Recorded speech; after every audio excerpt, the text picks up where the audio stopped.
I've come to realize that getting sick, getting that diagnosis of Sjögren's disease was actually one of the best things that has happened to me as a physician. And I know that sounds counterintuitive, but my diagnosis didn't just change my life.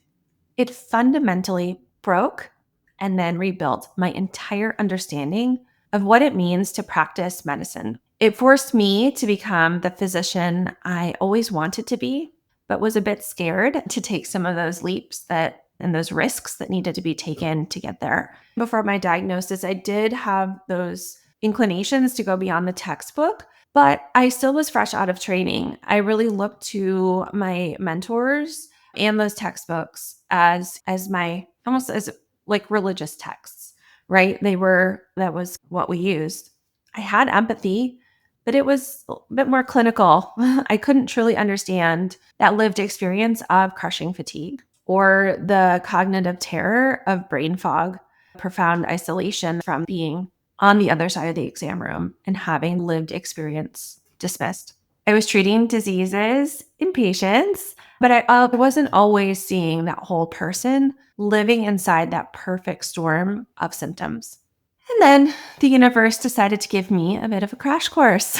Coming back from maternity leave after having my second child, Josie, I had truly this fatigue that I tried to chalk up as to being still a new supervising or attending physician, a new mom of two, but the fatigue was so profound that it felt like my bones were made of lead. My back stiffness was terrible. I had already been dealing with some dry eye. I wasn't able to wear contacts anymore. I very rarely put on mascara because within an hour or two, I looked like a raccoon just from rubbing my eyes. But the most terrifying part to come to realize, especially in hindsight, was the medical gaslighting wasn't so much from others, though I did have elements of that with my peers and my colleagues, but really from myself. My own training was telling me that this is just tired mom syndrome. This is just what doctor moms do. And maybe it is just